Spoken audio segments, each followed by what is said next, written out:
February 15th, 2023, my 22nd birthday, I decided I was going to take a road trip with friend Tyler Dixon. We were going to go travel all northwest Ohio, but first we had a stop to make on the Dayton District. This is milepost 189, Snyderville, Ohio. This is the Enon passing siding. In it is NS train 45R empty grain loads. The 8105 Interstate Heritage Unit is on the point tonight. This train is destined to go to South Charleston, Ohio onto the I&O. The train was sitting here with no crew, waiting for an I&O crew to come get it. Later on in the day, we ran up to Deshler, Ohio. Tyler had never been up here, so we decided to make a trip up here. The little platform is looking a little nice and spiffy. Probably will never hear me say spiffy again. This is looking west on the Galate sub. The diamond at Deshler actually begins two subdivisions going east and west.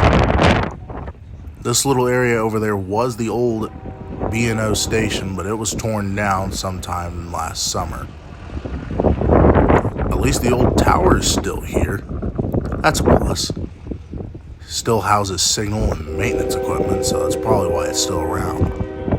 Our first moving train was an empty ethanol train coming off the Toledo sub northbound and swinging west onto the Galate sub. It was B638, empty ethanol out of Hookers Point and Tampa, Florida, heading back to the Canadian Pacific in Bentonville, Illinois.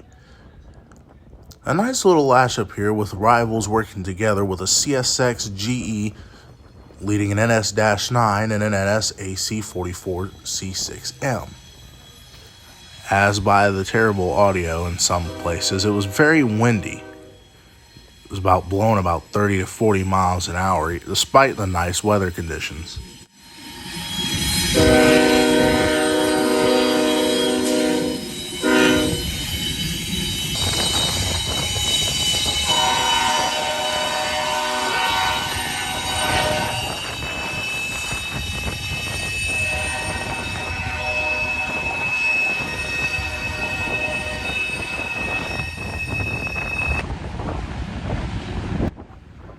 Deshler is a very popular railfan place, especially in northwest Ohio.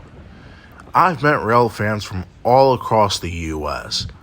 I've met some from Bergenfield, New Jersey, some from Pennsylvania, and some out as far as Nevada just to get a look at this place. If you spend the day up here and get lucky, you definitely see why that's the case. 4, 3.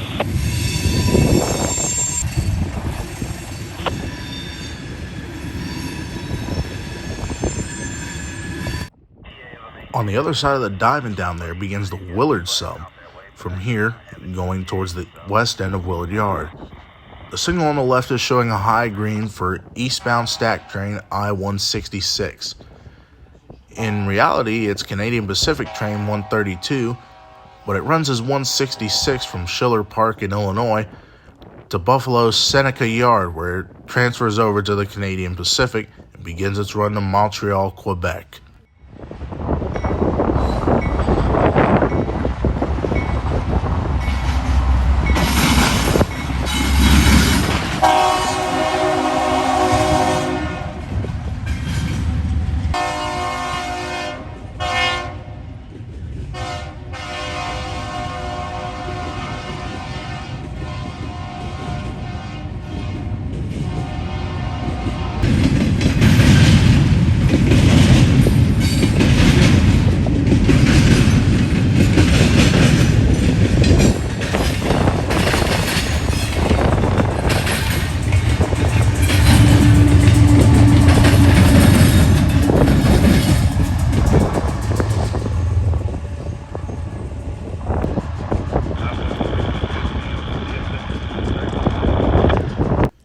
Now, I don't know about you guys, but I love that Deshler is a kind of an old town that hasn't really been modernized in the towns we've been seeing today.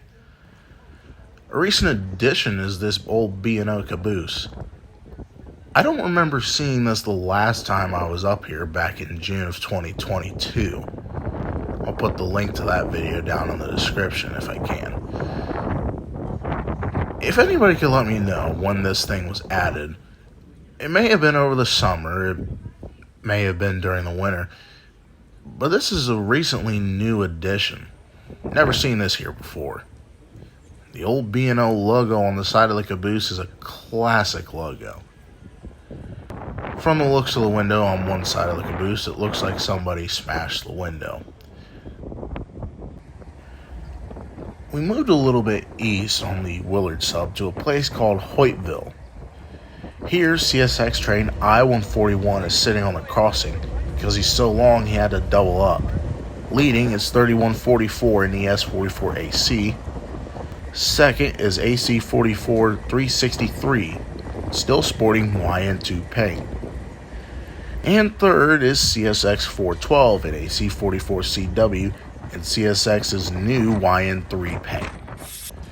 He had just finishing doubling up for his run down to Fairburn, Georgia, and the dispatcher has just given him the signal to go to Deshler, where he'd have to wait for a manifest to come off of the southeast connection.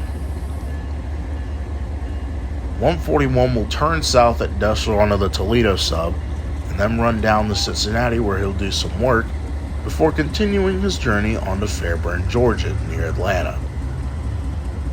It didn't take much for this train to get started and moving, and eventually glides off slowly to the west.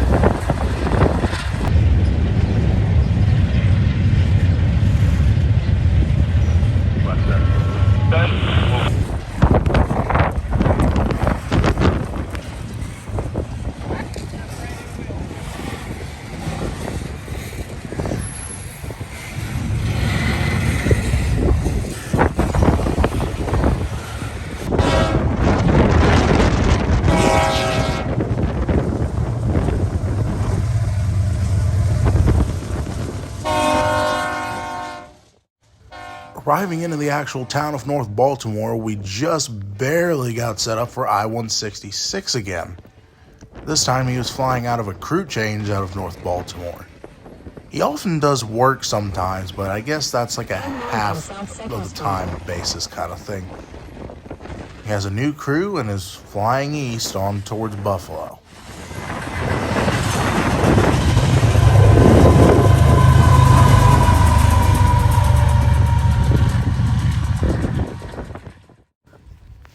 Not even 5 minutes later, and too far soon to go anywhere east, we had to stand our ground for B158, empty coke loads coming out of Curtis, Indiana, heading to Connellsville, Pennsylvania, with a cool YN2 Duo leading the charge east.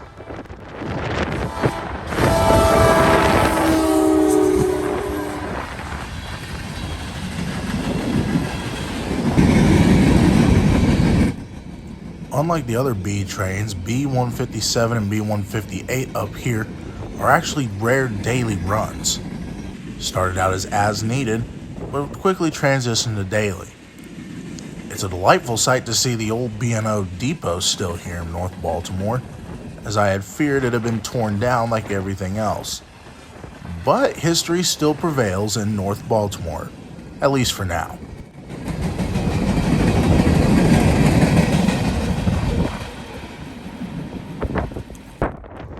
Beautiful sight here in North Baltimore that nobody really talks about, or I've never heard anyone say, is this nice little mural. It depicts, at least that's what I'm thinking, of how the town came to be and how it started out and what it eventually is now. Beautiful B&O depot right there with the B&O steam engine. That's a beautiful sight. Another weird sight was this Ohio Buckeye crossbuck. These crossing guards were banned by the state of Ohio, made illegal for railroads to have. But I guess up here they're still alive, guarding some industry tracks that can hold some grain cars if they wanted to use the grain elevator on the east side of town here in North Baltimore. Cool. 10:59 a.m. at North Baltimore. I-150 coming out of the North Baltimore yard and preparing to run east of Fostoria, where it'll turn north onto the Pemberville sub. Nice little consist here, too.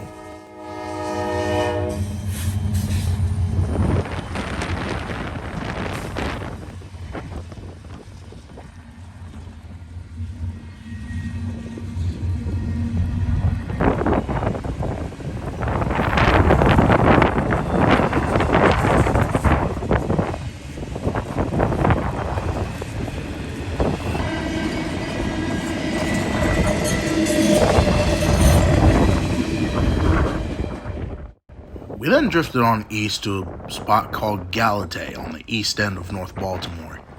This is where the Toledo branch crosses the Willard sub.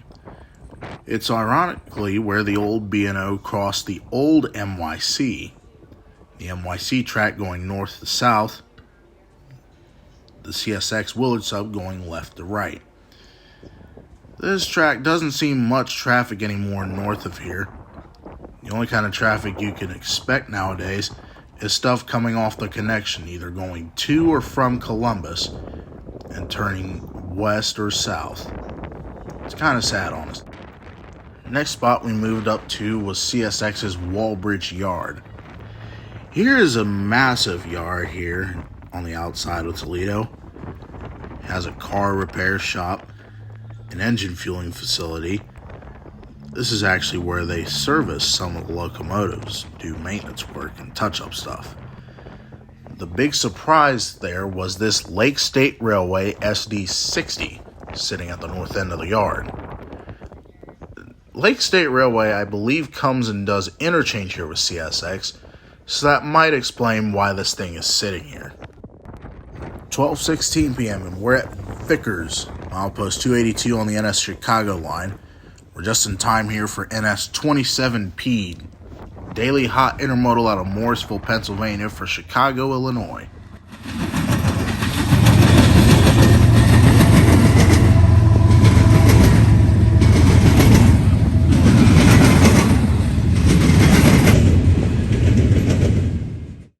Vickers is another no doubt about it hotspot, mostly for NS traffic, but CSX often does come by here once or twice in the day. The NS Chicago line is a no doubt about it railfan hotspot, preferably for most of the traffic and the variety of power it sees. It's also one of the hottest main lines in America. 12:36 p.m. and the next train on the Chicago line at Vickers is 19M. This is daily manifest traffic out of Crewe, Virginia to Elkhart, Indiana. He's pretty short today, but the power is a nice lash-up of a BNSF H3 Duo.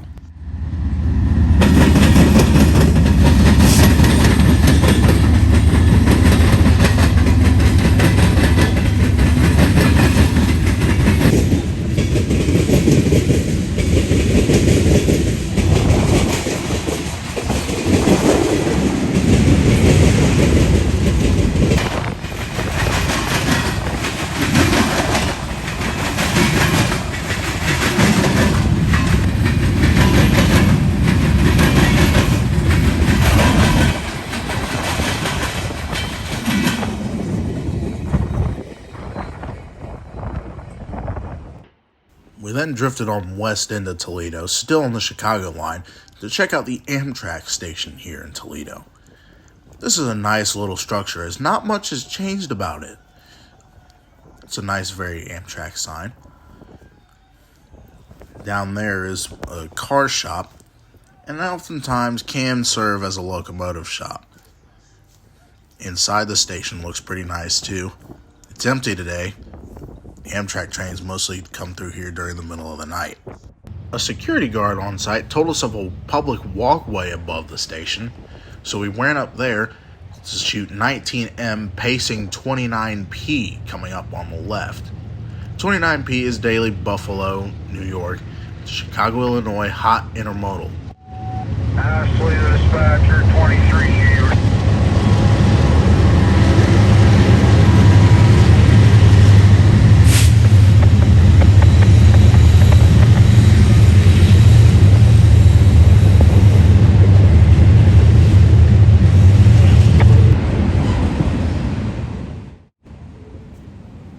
coming up on the walkway at daylight is the best time of the day to do so.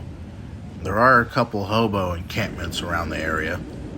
I would advise you not to go up here at night, just for your own safety.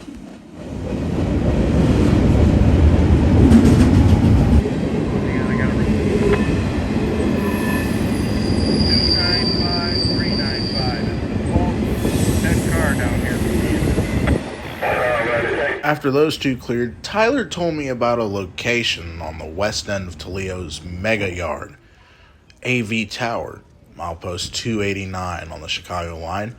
We ran down there just in time to watch 29P beginning his work. He was backing in a cut of intermodals. He was about to pick up trailer empties and drop these containers off. I had never before seen Mega Yard, never even knew that it was over here. I've heard of rail fans use the term Mega Yard, but didn't know exactly what they were talking about or never actually seen it. This is a yard that handles intermodal traffic going from all directions, especially going north towards Detroit. The AV Tower is actually still standing there. Pretty cool find to see indeed. I was not expecting this. Down there about half a mile is a tied down 6K4 waiting for a new crew. Looks like a Dash 9 leading. 1:49 p.m. at Wentz Road, milepost 293 west of Mega Yard, a westbound intermodal comes in flying, surprising us.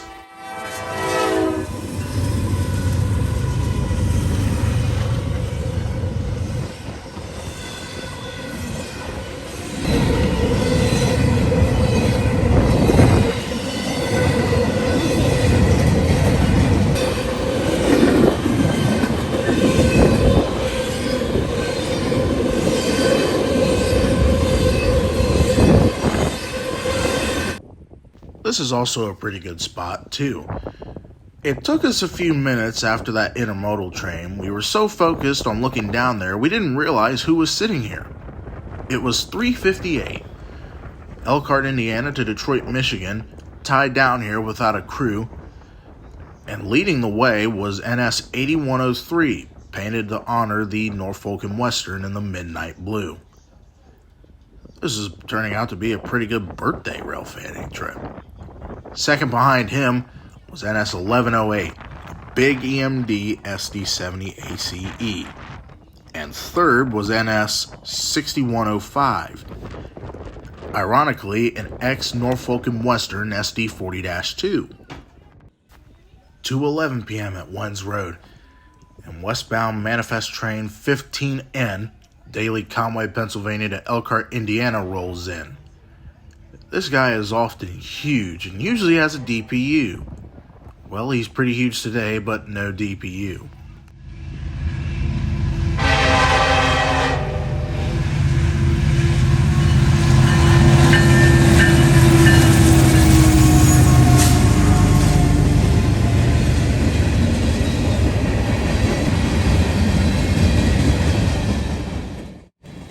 Rail fans looking for high-speed action can come up to the Chicago line, especially west of Toledo. The track is straight for nearly 70 miles before there are any curves, straightened like a rifle barrel.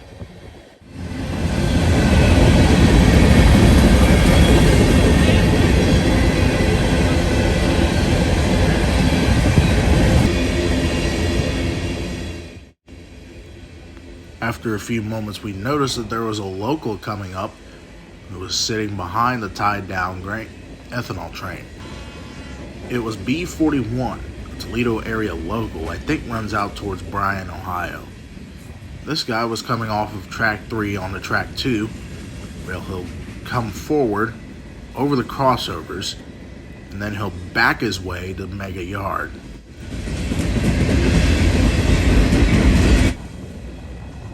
The GP38-2 pulls his cut of cars past the crossover here at 293 and slowly passes by the N&W. 5332 is a pretty cool locomotive too. And there's another Tyler Dixon sighting.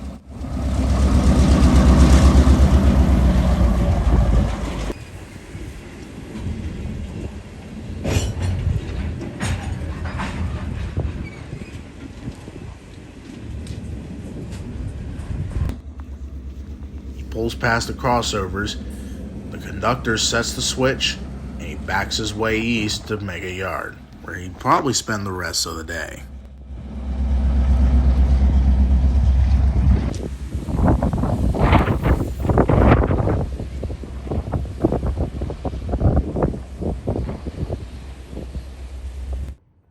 "2:33 p.m. and incoming was NS Local B40 with an SD40-2 long hood forward. This guy was coming out from a run west and was coming back into Mega Yard also to spend the rest of the day there.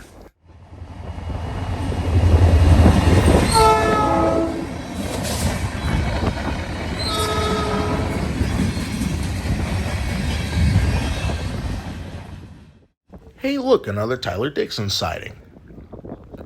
All jokes aside, things started to liven up a little bit after this local cleared, actually about an hour later. The crew for 358 finally showed up, and they were ready to take the train on east, and eventually turn north in Mega Yard to go to Detroit. But before they got a chance to move the train, the dispatcher would hold him for at least 4 other trains. And especially as part of the local down there on his track hadn't cleared yet in the Mega Yard. 29P came out about an hour later. After finishing his work, he was heading on west to Chicago.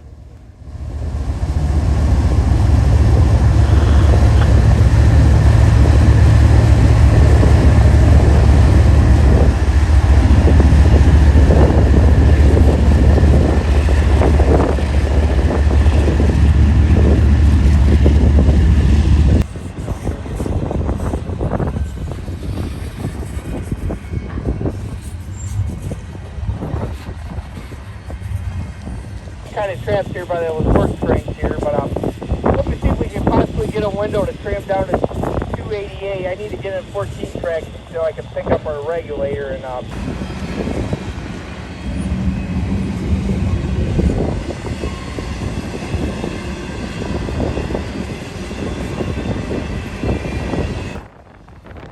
A little bit later, eastbound Manifest 12Q made things interesting. Made this a 3-train meet at 293. This is Elkhart, Indiana to Bellevue, Ohio Manifest with a -9 number 9587 leading.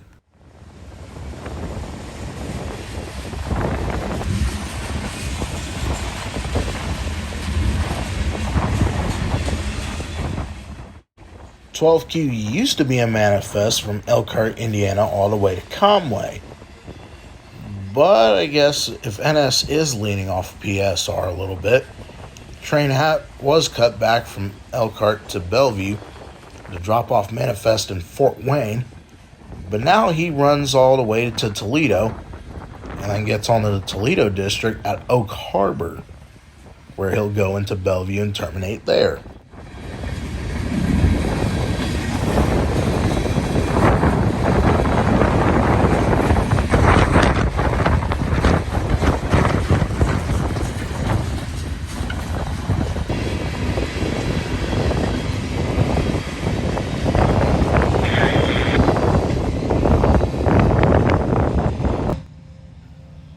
The next train 358 had to wait on to clear was eastbound 18M, daily manifest out of Elkhart, Indiana to Crewe, Virginia.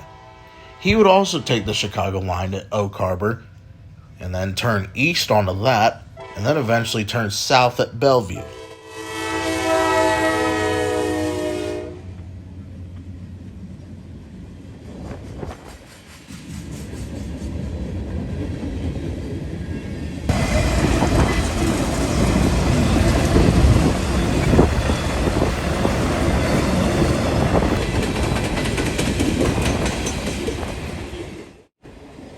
Next train behind 18M was 16G, Chicago, Illinois to Conway, Pennsylvania manifest, and would make a very, very awesome meet.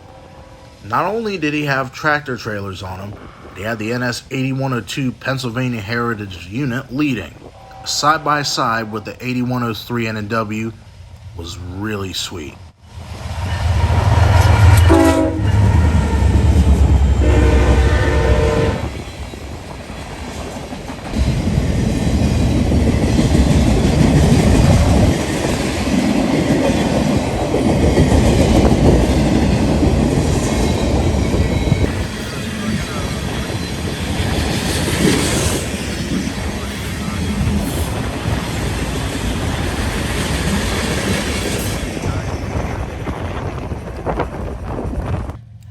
finally, at 04:39, 358 with its new crew began rolling east. This guy would go through Mecca Yard to the north end of it and turn north to head towards Detroit, Michigan.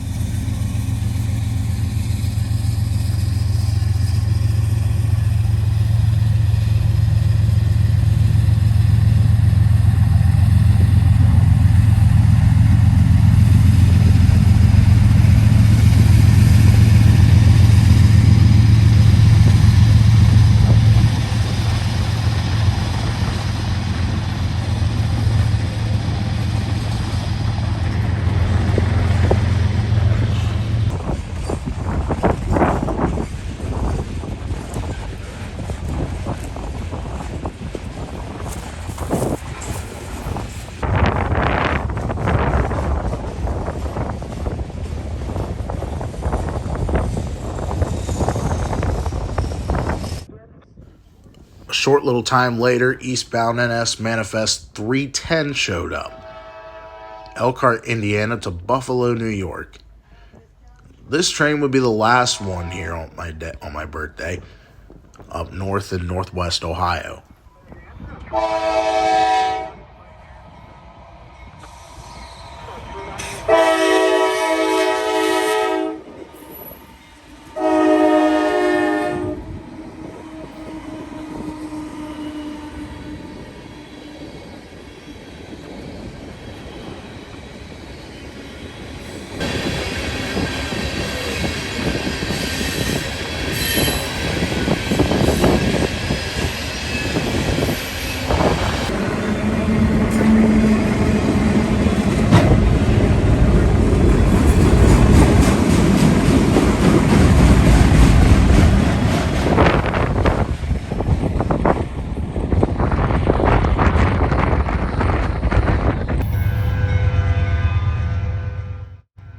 On our way back home, we heard of NS Train 170 approaching Springfield, so we jumped down to milepost 184 at Bechtel Avenue to shoot him. Two rebuilt AC-44 C6Ms leading the way. This train would go to Watkins Yard in Columbus, and then eventually go north, turn east at Bucyrus, and head on towards Conway, Pennsylvania. This would be the last train on an awesome birthday railfanning. I hope you guys enjoyed this video. This was a very fun trip for the both of us indeed. Make sure to hit the like button and subscribe to our channels. I'll put Tyler's down in the description. Anyway, this is CSC Productions signing off and hoping everybody has a wonderful day.